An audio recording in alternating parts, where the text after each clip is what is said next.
seorang wanita kan tiba-tiba dia boleh dera anak tu, mana fitrah dia? Ada something wrong. Kadang-kadang kita memang salute dekat cikgu-cikgu tadika ni. Macam mana dia orang boleh jaga budak-budak kecil ni kan. Cuma kita nak tahu tadi, dia kata umur 20 mungkin tak ada sertifikat tu. Kadang-kadang kita ayah, kita ibu ni, kita meletakkan anak kita untuk melepaskan Tanggungjawab tu kat cikgu. Kasih cikgu lah. Pergi kerja balik. So kita lepaskan benda tu. Kadang-kadang kita pun tak buat hubungan baik dengan cikgu tu. Saya rasa ibu bapa juga punya peranan. Betul. Semak betul-betul taska tu. License dia punya kelayakan, dia punya pekerja, keselamatan, dia punya kebersihan, semua kita kena semak.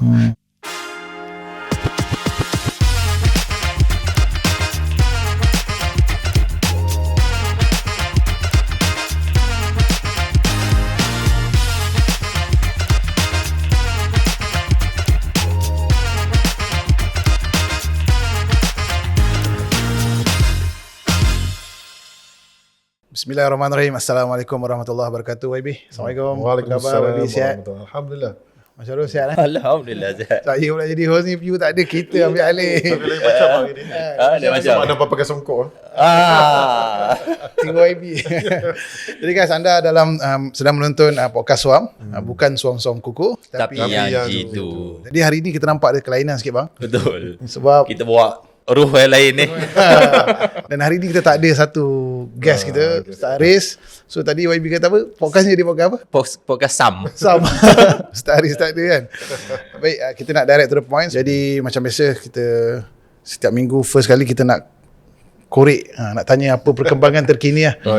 Pertama sekali daripada YB, macam mana sekarang kita dah masuk 10 akhir Ramadan, lagi sibuk YB? Alhamdulillah, nampaknya kita menggerakkan program Ihya Ramadan seluruh Malaysia. Dan kita memang semakin hari semakin tinggi gear kita, makin laju lah.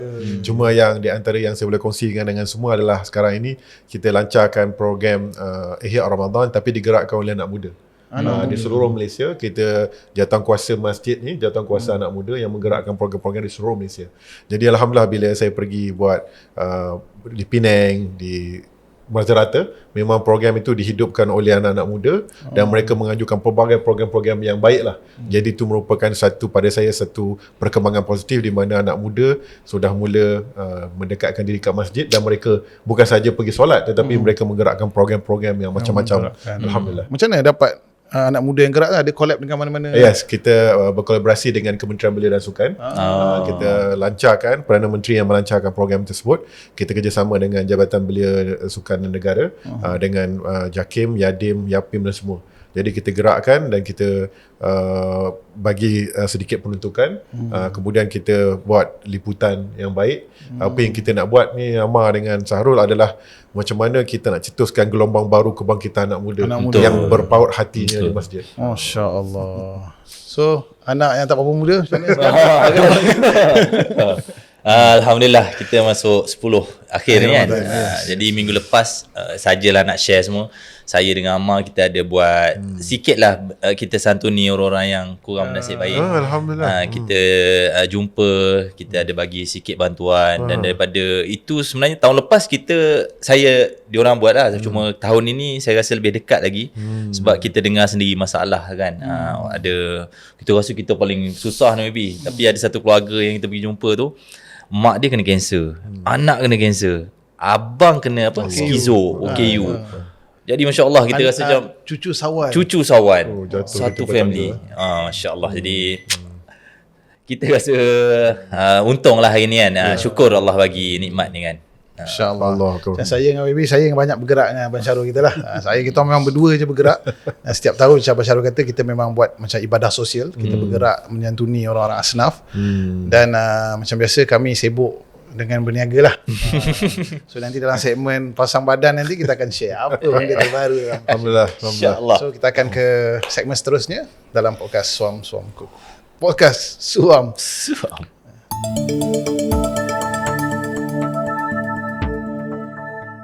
Kembali kita ke segmen pasang badan dalam podcast Suam. Bukan Suam Kuku tapi yang jitu. So hari ni YB dulu lah. YB duduk tengah kan. Oh, ya. Alhamdulillah. Saya sebenarnya tidak ada pembaharuan. Semua istiqamah. Kekal seperti mana. Baju, Melayu, semua. Hari ni saya pakai jam lain sikit lah. Cuma ini jam beli di Mekah. Jam apa? Lawan jam tawaf. Okey, tawaf. Jam tawaf. Cuma dia ada banyak lah. Memudahkan kita solat, dia mengingatkan semua. Alhamdulillah. Cuma jam ni murah je. Alhamdulillah. Selebihnya seperti mana saya lah. Sederhana. Sebab memang image ni memang kena bawa apa Menteri YB banyak program-program rasmi kan. Betul. Sekarang ni kalau dalam bulan Ramadan tu memang hampir setiap hari lah saya bersama dengan rakyat. Dan Alhamdulillah ada banyak program. Bila Syarul cakap dengan orang OKU tadi, kita tengah hari tadi kita bersama dengan Jekyll, kita 150 orang dan ramai OKU yang kita beri diorang beli baju raya. Allah, macam Syarul kata, dah rasa macam Allahu Akbar, tersentuh hati kita tengok macam mana adanya peluang mereka memilih baju, memilih warna. Allahu Akbar. Happy kan nampak. Itu semua sikit. Cuma saya nak tanya satu soalan YB. YB dalam nak buat pilihan, nak beli barang, nak pilih barang, macam mana YB buat keputusan tu? Contoh color gold dengan hitam jam tu, walaupun dia kata jam murah tapi dia cantik. Betul. Macam mana YB buat Baik, nak beli barang? sebenarnya dalam kehidupan kita ada beberapa perkara yang memang saya yang seorang buat keputusan. Ada beberapa perkara yang memang ada syura dan perkara wife saya buat. Contoh yang mungkin saya nak kongsi dengan penonton lah, yang saya buat keputusan macam barang dapur. Sejak daripada kahwin sehingga hari ini memang saya yang uruskan pembelian barang-barang dapur, ikan, udang, semua saya tentukan. Masya-Allah. Nak masak apa saya tentukan, buat saya masak je. Jadi itu memang daripada awal sampai habis saya lebih expert daripada wife saya berkenaan dengan pasar. Ini sisi lain ni. Kita first time dengar kan. Dan sampai suka pergi pasar. Kalau saya pergi travel mana-mana, ke Korea ke Jepun ke mana-mana, Brazil ke apa, saya pergi cari pasar. Sebab nak tengok ikan dia. Sebab setiap dunia ni lain ikan dia.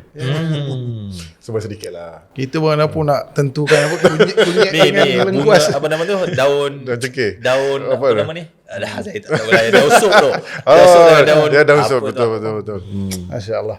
Okey, Abang Syarul. Abang Syarul pula, Syarul. Pasang badan hari ni. Alright, so Alhamdulillah kita pakai satu koleksi baru daripada Deep Faith.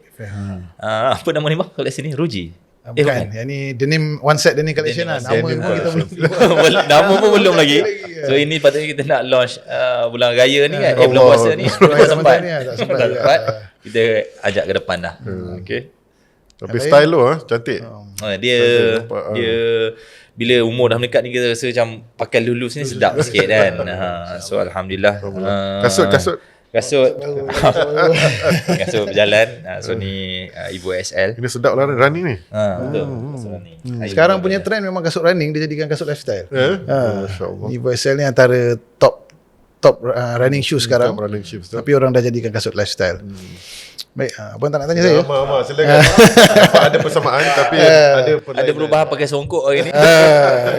Okay, saya baju sama juga. Ini collection kalau YB nampak ni Riwayat Jiwa. Riwayat Jiwa ni kempen surah konsep untuk tahun ni lah. Jadi kita ada keluarkan kurta, dia panggil kurta top. Dekat belakang ni pun kalau YB nampak ada surah. dia ada satu warna kuning tu. Bunga songket. Jadi lah. elemen songket tu kita nak main jugalah, sebab selalu orang kata kurta dia tak akan mengenai dengan Melayu kan. Selalu kan kurta kan orang kata apa nama, benua lain punya kan, Bangladesh, India, Pakistan apa semua. Tapi kita masukkan elemen-elemen Melayu jugalah. Kurta top ni. Jadi yang lain macam biasa lah. Maybe kita pun kadang-kadang dah pening nak fikir nak pakai apa. Kalau jadi YB senang one set je.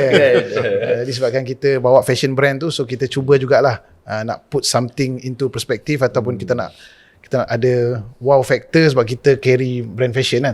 Orang tengok juga apa yang kita pakai, apa yang Abang Syarul pakai.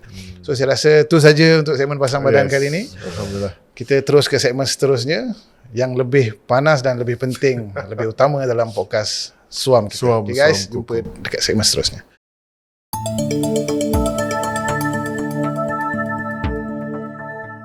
Kita dalam segmen yang tadi Abang Syarul kata Piu paling suka, tapi hari ni Ustaz Arif suka, tapi hari ni tak ada. Tapi tak apa, kita tahu dah pemenang dia siapa. Biasanya kalau nasyid ni.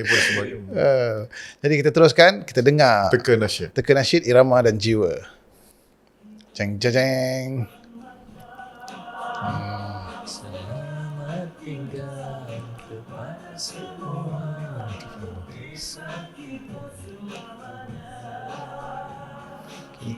tak sama, nasib di sana baikkah atau sebaliknya. Itu lagu apa ni? Macam biasalah kita ni orang yang tak ambil tahu sangat lah pasal nasyid kan. Suara kita tahu. Dapat ni. Apa ni? Apa ni? Semua Ustaz Sri. Cuma tajuk tu Apa? Apa lagu ni? Ni Fata Morgana bukan? Lain tu. Babi. Kalau tak silap Intifada betul? Bukan dah? Bukan dah, saya lupa dah. Apa tu? Betul. Pergi tak kembali. Oh, okey. Tapi bukan Raihan tu, salah tu, Rabbani tu. Nampak pakar kita betulkan balik. Betul. Pergi tak kembali. Baik, Jadi macam biasa YB, bila kita dengar lagu ni Pergi Tak Kembali daripada Rabbani ni, apa refleksi ataupun memori yang related dengan lagu Pergi ni? tak kembali. Itulah, lagu ni memang kita biasa dengar dan lagu ni sangat, dia punya lirik dia sangat mendalam. Apabila Allah berikan kita ni peluang untuk hidup di dunia ni, dan apabila kita tinggalkan dunia ni, kita dah tak datang semula. Maknanya kita terus kepada dunia yang abadi. Cuma saya nak kongsikan sedikit lah, ada satu perbualan saya dengan seorang mu'alaf yang dia memberikan satu tamparan hebat pada saya. Kan? Dia beritahu macam ni tau, dia kata selalu kita bila nak berusaha untuk beramal, melakukan kebaikan, kita tangguh. Kan kita tangguh. Mula kita tangguh lah. Okay, mula-mula kita kata kita nak belajar dulu, tak nak buat kerja amal. Lepas tu bila dah bekerja, kita sibuk bekerja dulu. Bila dah bekerja, kita bagi alasan kita kahwin dulu. Lepas tu dapat anak kecil pula. Nak settle anak. Last sekali dah sakit kecil mania, darah tinggi, baru nak beramal, nak membuat kebaikan. Jadi dia bagi satu contoh dia panggil yang sangat metafora yang sangat. Dia kata kita ni umpama pen, dia kata. Dia baru masuk Islam tapi dia dah lewat, macam umpama pen. Kita ni diberikan oleh Allah SWT dakwah tu penuh. Kita guna semua untuk diri kita. Bila kita nak mati, dah tinggal dakwah sikit baru kita nak guna untuk Allah SWT. Dia kata itulah perbandingan dia. Dia kata pergi tak kembali tu, kita kena ingat bahawa kita guna sementara kita sihat, kita kuat, kita akal kita diberikan, sementara kita lapang, itulah kita patut bermujahadah kepada Allah SWT. Masya-Allah. Bang, macam mana abang refleksi abang, pen abang dulu macam mana? Saya terrefleksi macam Wabi cerita tu, yang masa waktu kita keluar dulu kan, dekat Kajang tu. Yang bila kita pergi satu rumah yang besar, kereta besar, rumah besar, lepas tu keluar satu orang anak, dia tanya ayah dia ada ke tidak. Sekali ayah dia keluar pakai wheelchair tu kan. Ada satu orang ayah yang keluar buat wheelchair ni. Jadi bila kita tanya nak pergi masjid ke tidak, dia kata dengan keadaan macam ni dia nak pergi macam mana kan. Dia betul lah Wabi kita tahu tadi, bila kita sihat ni kita rasa kita mampu buat semua benda. Dan bila datangnya sakit, datangnya usia tua, datangnya apa lagi, kemiskinan, benda tu akan menghalang kita dan kita gunakan alasan itu pula untuk kita tak buat perkara agama ni kan. Jadi daripada kita sihat ni lah, kita belajar-belajar untuk pergi dan kita tak kembali lah. Amar macam mana? Sebenarnya saya tak nak cakap baby. Saya nak tanya je sekarang ni. So pergi tak kembali tu meaning to say kita hanya ada satu tempoh masa je YB. No second chance lah. So mungkin YB boleh bagi saya lah, saya sebagai orang awam atau penonton, apa cara terbaik kita nak jalani kehidupan ni. Macam tadi kan YB kata dakwah tu makin lama makin habis. So sebelum, kalau dakwah tu masih panjang, apa yang saya, orang muda kita kan, apa yang kita nak manfaatkan, macam mana kita nak jalani kehidupan ni supaya kita pakai chance yang ada ni sebaiknya. Baik. Sebenarnya yang pertama, kalau kita lihatlah kita jangan bertangguh untuk membuat kebaikan. Itu poin yang sangat power. Jangan bertangguh untuk buat kebaikan. Kita rasa esok kita ada. Kita rasa nanti duit kita ada.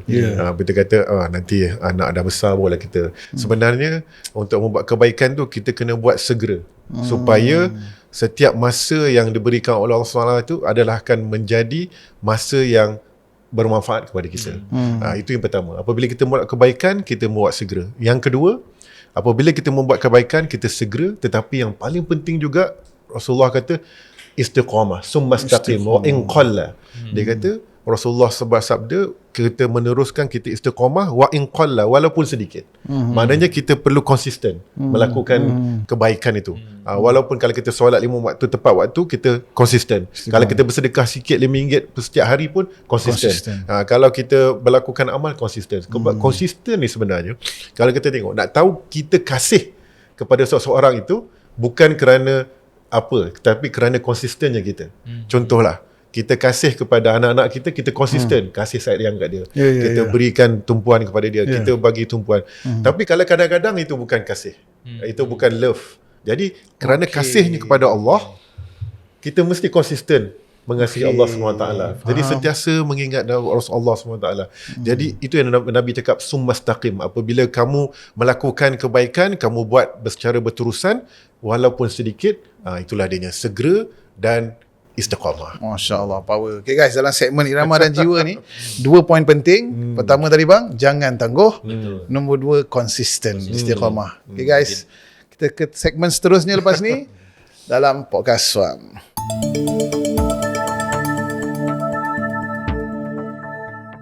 Segmen paling panjang dalam podcast Suam ni, paling penting, paling jitu. yes, isu semasa. So tanpa membuang masa, kita nak tengok apa isu semasa yang kita nak bincangkan hari ni. Seorang bayi lelaki berusia 4 bulan meninggal dunia selepas dipercayai menjadi mangsa penderaan di sebuah taska dalam pekarangan Hospital Seberang Jaya HSJ Pulau Pinang. Bapa saudara mangsa Ahmad Lutfi, Ni paling baru ke? Paling latest punya kes ke? 31 tahun mendakwa, rakaman kameralita tertutup CCTV menunjukkan wujud unsur jenayah terhadap Hil Haris Muhammad Syafaiz. Haris Ahmad Lutfi Hadi berkata bayi berkenaan dihantar ke taska itu sejak kira-kira 3 hingga 4 bulan lalu ketika ibunya Ummu Habibah Wahab 30 tahun kembali bekerja selepas tamat tempoh berpantau. Saya dapat panggilan daripada adik saya yang mengatakan baby dah biru muka dah biru lah. Allah. Lepas tu doktor buat CPR dalam 1 jam. 4 bulan tu. Lepas tu saya sampai, lepas tu saya dapatkan permission untuk masuk tengok CCTV. Dalam CCTV tu memang ada unsur jenayah lah. So dera, bully. Beliau berkata demikian kepada pemerintah ketika ditemui di perkarangan Jabatan Forensik HSJ.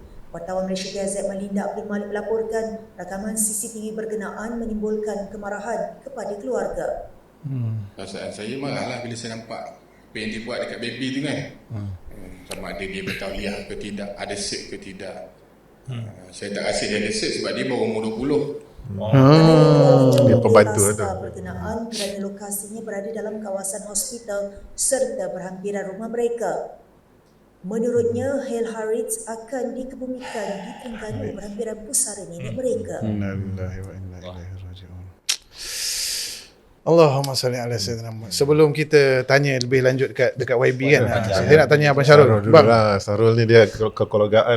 Itulah tu, dia kekeluargaan. So kita ada anak kecil bang. Betul. So bila kita dengar cerita-cerita macam ni, dia berdebar sana. Berdebar marah tapi tak tahu. tak tahu macam mana Kecil mana tu anak?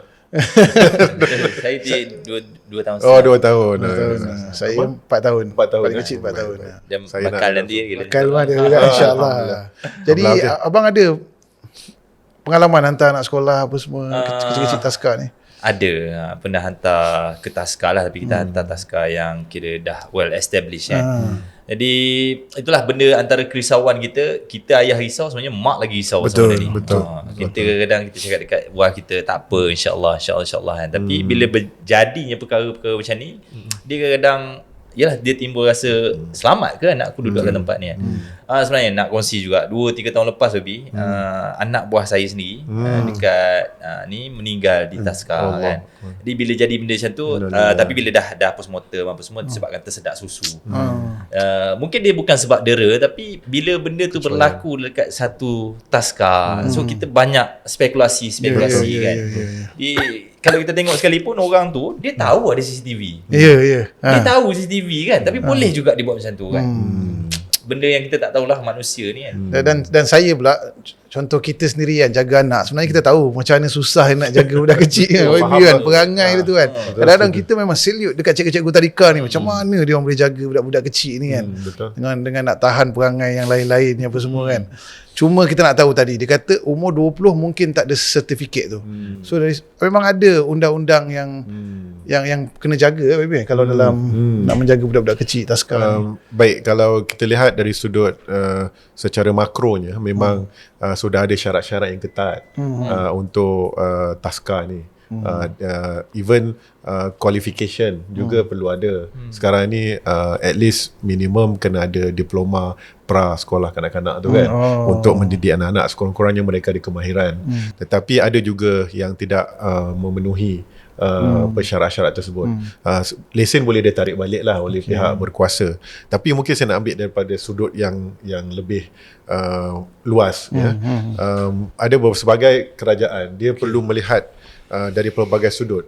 Yang pertama, kita lihat kebanyakannya masyarakat akan terus ini kena penjara kan ni, kan. Tetapi kita kena ingat bahawa penjara itu salah satu daripada pencegahan, deterrent. Tetapi ada satu sisi lain yang kita perlu lihat juga.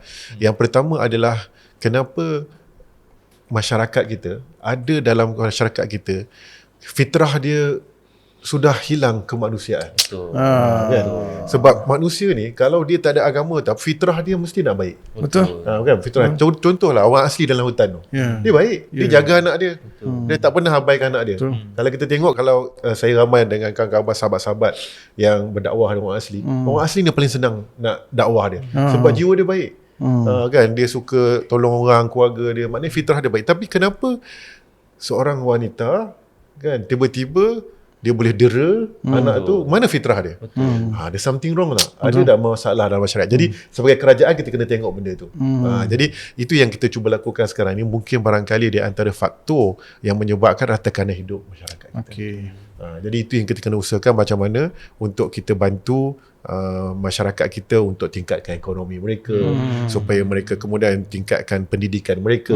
Dalam masa yang sama kita juga kuat-kuasakan undang-undang tersebut. Jadi ini yang kita perlu lihat secara menyeluruh, agar apabila kita menangani suatu isu tu, dia bukan menangani secara hanya pecisan, tetapi daripada keseluruhan. Jadi daripada dalam kes ni, saya rasa ada banyak kes yang telah berlaku. Tetapi bagaimana semua pihak dapat membantu kita menangani perkara ini. Dan yang pada ibu bapa juga, dia ada satu tanggungjawab. Saya rasa saya pun pernah juga, anak saya pun, saya ada 5 orang anak, tapi alhamdulillah dah besar dah. Dah tak adalah Syahrul dengan Amar ni. Setakat dia lah. Paling kecil sekarang dia dah jahanam. Jahanam dah. Insya-Allah. Baik, saya rasa ibu bapa juga punya peranan. Semak betul-betul taska tu. License dia punya kelayakan, dia punya pekerja, keselamatan, dia punya kebersihan, semua kita kena semak. Sebab apa tahu? Sebab apa-apa pun, walaupun kita sudah serahkan kepada tu, tetapi kita masih ada tanggungjawab untuk kita sama-sama. Dan mereka-mereka yang melanggar tu terus kita lapor kepada pihak yang berkuasa. Itu pandangan saya. Wallahualam.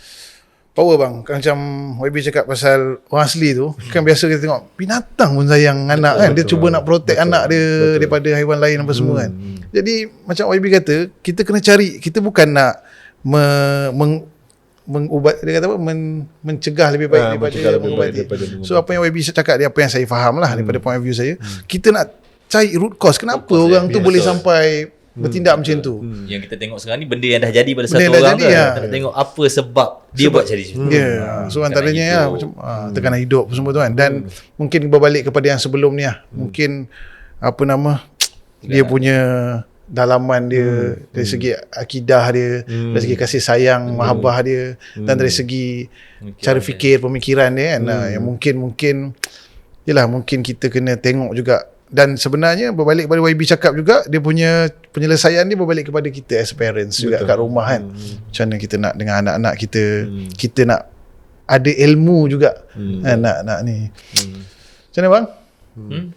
Macam mana? Macam mana cara sekarang ni kita nak menangani isu ni secara praktikal lah. Kita as a parents kan abang. Kalau kita reflect dulu kan, dulu orang yang jaga anak-anak macam saya dulu, yang jaga makcik saya. Di kalangan keluarga, di sayang kalangan lah keluarga, kan? sayang tu ada. Tapi bila dah zaman ni beralih, masing-masing busy, sibuk Suami isteri kan. kerja semua Suami kan. isteri kerja. Jadi betul lah bagi tahu dia, kadang-kadang kita ayah, kita ibu ni, kita meletakkan anak kita untuk melepaskan Tengokjawab tu kat cikgu. Kasih cikgu lah. Pergi kerja balik. So kita lepaskan benda tu. Kadang-kadang kita pun tak buat hubungan baik dengan cikgu tu. So kalau bagi saya lah, kalau kita betul-betul buat hubungan baik dengan cikgu tu, mungkin cikgu tu akan dapat rasa yang pasal mahabbah tadi kan, cinta. Oh, aku kenal mak dengan ayah dia, aku tolong jaga. Sekiranya dia bukan atas dasar kerja, tapi tolong kasih sayang tu kan. Tapi budak tu 20 tahun 20 tahun masa muda. kan. Itulah apabila saya melihat bahawa kerja sebagai pendidik macam umpamanya Taska ni bukan untuk semua orang lah. Betul. Kan? Okey, Dia ada betul, karakter dia yang betul, tersendiri. betul. Yang suka budak lah. Betul. Yang sukakan kanak-kanak. Ada orang tu dia tak suka pun tapi dia kerja. Itu yang jadi isu. Jadi kita kena melihat ini daripada aspek menyeluruh di mana bagaimana pemilihan itu. Tetapi dalam keadaan waktu ini, dia oleh kerana permintaan terlalu tinggi. Kemudian kos pun semakin meningkat. Jadi dia main ambil saja. Kan? Jadi perlunya juga dari sudut aspek ini bagaimana pihak berkuasa untuk memastikan bahawa mereka-mereka yang terlibat ataupun mendidik ataupun membina anak-anak ni, dia mesti mereka-mereka yang terpilih dan juga yang minat dengan kanak-kanak ni. Sebab sekarang ni kita pun tahu kan bahawa ramai je orang bekerja tu dia tak suka kanak-kanak pun. Jadi dia tak ada kasih sayang tu.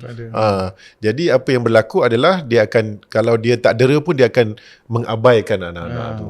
Jadi saya rasa kita kena tukar dimensi. Contohlah permohonan untuk menjadi guru. Kebanyakan orang minta guru tu barangkali dia tak ada kerja lain, dia minta jadi cikgu, tapi dia tidak ada jawa dia. Jadi macam mana kita nak jadikan benda ni? Jadi satu perkara yang saya menarik lah nak kongsi dengan penonton. Tetapi ini apa yang amalan di luar negara.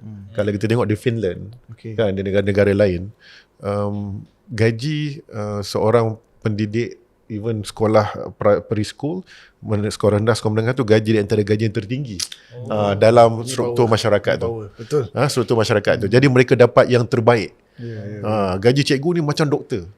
Gaji tu memang itu pasal yang menjadi cikgu tu dia ada master, dia ada PhD. Jadi dia dapat yang terbaik. Tapi kita kena ubah lah. Itu memerlukan implikasi kewangan yang tinggi lah. Tapi kalau kita dapat capai tu, memang kita akan mengangkat quality education kita. Betul lah baby. Diorang ni nak didik satu generasi yang akan bakal meneraju agama bangsa negara ni kan. So takkanlah calang-calang orang yang, dan bukan murah-murah lah diorang punya nilai diorang ni kan.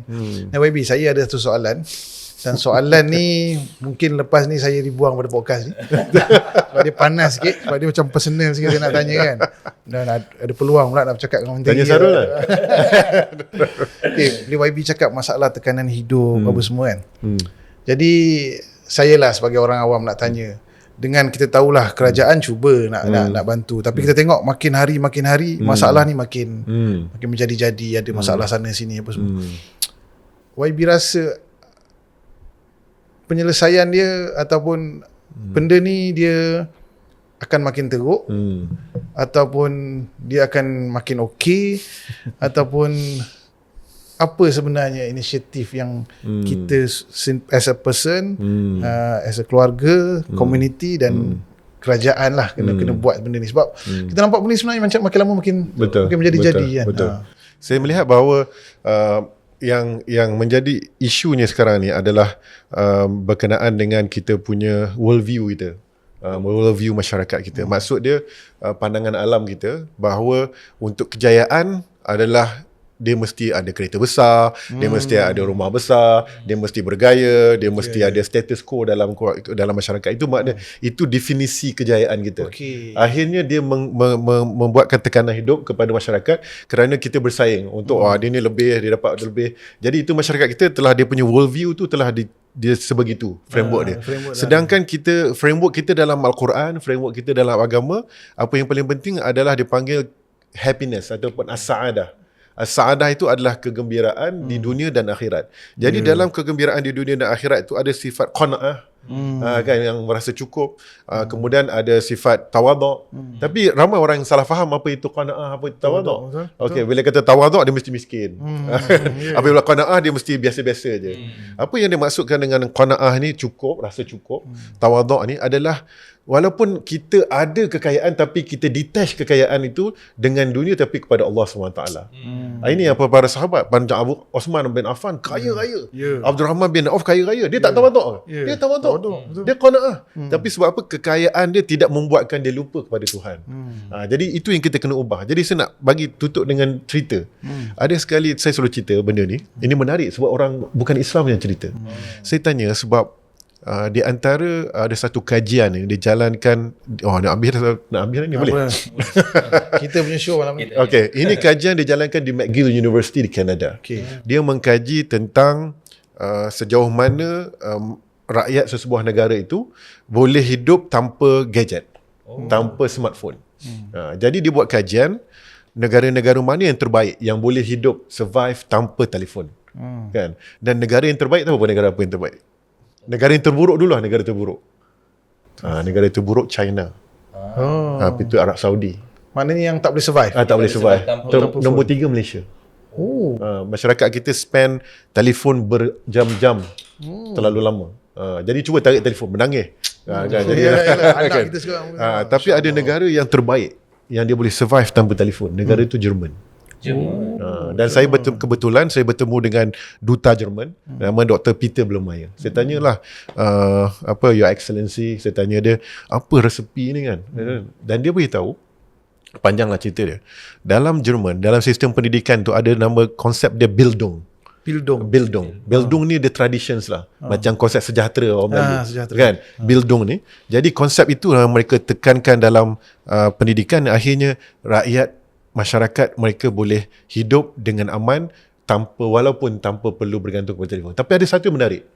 Mereka redefine apa itu kejayaan. Sukses. Macam saya tadi, kita sukses rumah besar, isteri besar. Isteri besar. Dia orang punya sukses, simple dia kata, success means when you have time to read books. Masya-Allah. Maknanya bila kita boleh hidup tanpa telefon, kita boleh baca buku, kita pergi holiday, kita boleh baca buku. That is luxurious life. Powerful. Maknanya redefine konsep tu. Mungkin dalam masyarakat kita kena lihat semula konsep tersebut. Ini betul jawapan dia agama. Betul bah, betul. Hari ni kita cerita dunia, betul lah. Dunia end up pusing-pusing balik memang agama lah penyelesaian dia. Betul. Dan definition of success tu lah yang membuatkan manusia dia kembali tenang balik. Kan? Memang baca buku kita orang Islam kena baca apa? Quran. Betul. Kan? Tapi nak ubah benda tu bukan satu benda mudah, tapi tak mustahil lah. Tak mustahil. Kita kena start lah. Kita kena lakukan sebab saya rasa bahawa masyarakat kita sudah mula hilang kemanusiaan. Betul. Itu saya bimbangkan. Bayangkan dalam kes-kes yang kita ingat lagi yang orang Cina yang kanak-kanak 14 tahun tu, dia boleh tikam lebih 300 kali. Kawan dia yang tingkatan 4. Ini dekat sekolah lah. Dekat sekolah tu, sekolah Cina. Kemudian yang di sebuah universiti, macam ni dia boleh dera kawan dia. Kan dia streka sampai mati. Jadi ke mana kemanusiaan tu? Fitrah kita tak berlaku gitu. Itu yang saya bimbangkan. Itu kita kena kembalikan semula fitrah. Kita pun nak Ramadan, nak selamat Aidil Fitri, kita nak kembali kepada fitrah kepada manusia. Masya Allah. Ini best dia punya. Ini forum perdana Ikhwan Islam yang kedua.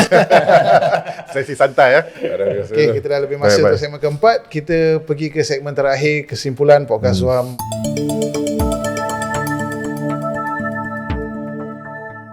Kita kembali ke segmen yang terakhir, tapi sekejap saja sebab kita nak buat penutup untuk episod kali ni, episod Taska atau Trauma. So, abang dulu lah. Okay, silakan. Kita ambil kesimpulan apa yang kita dapat hari ni. Saya rasa benda paling powerful yang YB cakap, pertama sekali adalah kita kena redefine success. Maknanya kejayaan manusia ni dalam agama, dalam ketenangan tu, yang kita biasa dengar ulama bagi tahu juga kan, dalam mentaati perintah Allah, ikut sunnah Nabi SAW. Itulah kejayaan sebenar, dan root cause kepada semua masalah ni bila dia salah define success. Dia tekanan kehidupan, dan sebab itulah adanya masalah-masalah yang makin banyak berlaku sekarang. Dan kita kembali kepada kita punya main isu yang pasal Taska atau trauma ni. Bila semua orang ada sukses yang betul, mak ayah ada definition sukses yang betul, cikgu ada sukses yang betul, kerajaan, rakyat, semua ada definition sukses yang betul, insya-Allah semuanya akan semua baik-baik. Akan berada dalam keadaan yang stabil dan tenang. Sebelum kita minta YB Gulong, abang punya pula. Pendek saja kan. So apa yang saya dapat hari ni, setiap perkara yang berlaku tu mesti Allah hadirkan dengan bersebab kan. Jadi sebagai kita macam YB bagi tahu tadi, kalau kita nak melihat salah pada satu orang tu, dia akan selesai kat situ je. Jadi kita kena tengok root cause yang lebih besar. Tapi untuk kita selesaikan semua tu, mungkin kita tak mampu. Jadi apa yang boleh kita buat, sekadar kita sebagai ibu dan ayah, macam abang cakap juga, keyakinan pada Allah SWT yang betul. Lepas tu tanamkan mahabbah cinta pada Nabi sallallahu alaihi wasallam, dan kita kena ubah cara fikir kita. Kejayaan yang sebenar kan. Kejayaan manusia hanyalah dalam agama, taat perintah Allah, ikut cara sunnah Nabi sallallahu alaihi wasallam. Okay, YB punya conclusion pula.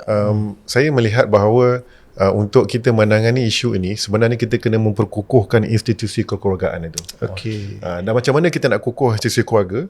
Kita kena kukuhkan ibu dan ayahnya. Contoh, kita selalu kata kita kukuhkan ibu kan. Ada program ibu misali lah semua. Tapi kadang-kadang kita lupa program ayah. Akhirnya ayah ni mengabaikan anak-anak. Kan? Itu yang kita lakukan di peringkat Jabatan Perdana Menteri Hal Agama. Kita ada program dipanggil Rijalul Qawam. Rijal yang kuat. Dan ibu yang baik. Jadi dalam konteks hari ni, sebenarnya ibu bekerja ni, dia memang dah menjadi keperluan. Betul sama Kan, sekali. dari segi aspek safety, security, termasuk juga dari aspek masa depan keluarga. Bayangkan sekiranya seorang si rumah, tiba-tiba suami dia dilanda penyakit ataupun kemalangan, terus keluarga tu akan terus menjadi asnaf. Betul, kan? betul. Tapi sekiranya isteri tu masih bekerja, dia boleh menanggung dia. Jadi maknanya ada social security di situ secara remote. Tapi dalam perkara yang paling penting, kenapa perlunya ibu bekerja daripada saya lah. Dia apabila mereka bekerja, mereka ada pendidikan. Mereka adalah educated. Apabila mereka berpendidikan, mereka boleh mendidik anak-anak dengan berpendidikan. Jadi apabila kita perkasakan pendidikan guru anak ibu-ibu, maka anak-anak kita akan lebih berpendidikan. Bila kita perkasakan ibu ayah-ayah ni, ayah-ayah akan lebih bertanggungjawab. Jadi saya melihat bahawa inilah peranan yang dilakukan oleh kerajaan dan juga semua untuk kita perkasakan ibu dan ayah. Dan boleh kita tangani perkara ini, insya-Allah. InsyaAllah. Okey. Sebabkan saya pakai songkok, YB pakai songkok, kita bagi yang pakai kopiah baca doa. Allah. Okay, bang. Bismillah, menutup. Bismillahirrahmanirrahim. Allahumma salli ala sayyidina Muhammad. Bismillahirrahmanirrahim. Allahumma salli wa sallim ala sayyidina Muhammad wa ala ali sayyidina Muhammad. Rabbi shrah li sadri wa yassir li amri wahlul 'uqdatam min lisani yafqahu qawli. Allahirrahmanirrahim. Alhamdulillah ya Allah, hari ini ya Allah kami habis untuk podcast kali ini ya Allah. Ya Allah Rahmanirrahim, kami tak pandai ya Allah, kami tak tunjuk kepada Engkau ya Allah. Semoga podcast kali ini dapat bagi manfaat pada seluruh Allah ya Allah. Ya Allah ya Rahmanirrahim, Kau peliharalah kami, peliharalah keluarga kami, peliharalah keluarga sahabat-sahabat kami, peliharalah keluarga seluruh rakyat di Malaysia ni ya Allah. Ya Allah, tunjukkan jalan yang benar ya Allah, satukan kami ya Allah, jangan Kau pecah belahkan kami ya Allah. Ya Allah Rahman-Rahim, jadikanlah negara ini negara yang aman, negara yang memberi maksud dalam hidup kami ya Allah. Rabbana atina fid dunya hasanah fil akhirati hasanah wa qina azabannar. Sallallahu alaihi wasallam Muhammad wa ala alihi wasallam. Alhamdulillahirabbil alamin. Baik, kita jumpa dalam episod seterusnya. Suam Podcast, bukan suam-suam kuku, tapi yang jitu. Assalamualaikum.